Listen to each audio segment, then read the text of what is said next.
നഞ്ചങ്കോട് വെച്ച് ഇന്ന് അപകടത്തിൽപ്പെട്ടവരെയുമായിട്ട് ആംബുലൻസുകൾ കടന്നു വരുന്നുണ്ട്. അതിന്റെ ഭാഗമായിട്ട് കൊടുവള്ളിയിൽ യാത്രാ തടസ്സങ്ങൾ ആംബുലൻസിന് ഇല്ലാതിരിക്കാൻ വേണ്ടിയിട്ട് നാട്ടുകാരും ആംബുലൻസ് റോഡ് സേഫ്റ്റി വിങ്ങിന്റെ ആളുകളും ചേർന്നുകൊണ്ട് വഴിയൊരുക്കുന്ന രംഗമാണ് ഈ കാണുന്നത്.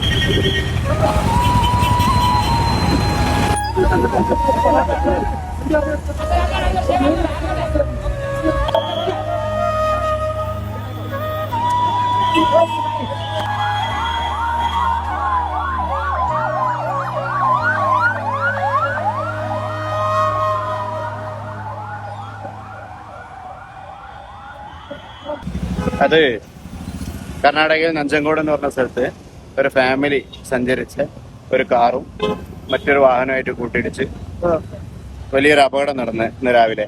അപ്പൊ അതിലുള്ള ആളുകളെ, പരിക്ക് പറ്റിയ ആളുകളെ മൈസൂർ ഹോസ്പിറ്റലിലേക്ക് അവിടുന്ന് കൊണ്ടുപോയി അവിടെ പോയിട്ട് അവിടെ ചികിത്സ മതിയാകാതെ അവരെ ഫാമിലി ഒരു തീരുമാനം എടുത്തു കോഴിക്കോട്ടെ മെഡിക്കൽ കോളേജിലേക്ക് ട്രീറ്റ്മെന്റ് കൊണ്ടുവരാൻ എന്നുള്ള ഒരു തീരുമാനം എടുത്തതിന്റെ അടിസ്ഥാനത്തിൽ ആ 3 രോഗികളെയും കൊണ്ട്, അപകടത്തിൽ ഗുരുതരമായി പരിക്കേറ്റ 3 രോഗികളെയും കൊണ്ട് ഗ്ലോബൽ KMCC ബത്തേരിയുടെയും അതുപോലെ തന്നെ അലിഫ് ആംബുലൻസ് സർവീസ്, അതേപോലെ തന്നെ അങ്ങനെ 2-3 ആംബുലൻസുകളിൽ ഇപ്പോൾ കോഴിക്കോട് മെഡിക്കൽ കോളേജിലേക്ക് അവരെ ഷിഫ്റ്റ് ചെയ്താണ് നമ്മൾ കണ്ടത്. അതീവ ഗുരുതരാവസ്ഥയിലാണ് രോഗികളുള്ളത്. അവരെ കൂടുതൽ 2-ലധികം ആളുകൾ മരണപ്പെട്ടു എന്നാണ് നമുക്ക് നിലവിൽ കിട്ടിയ വിവരം.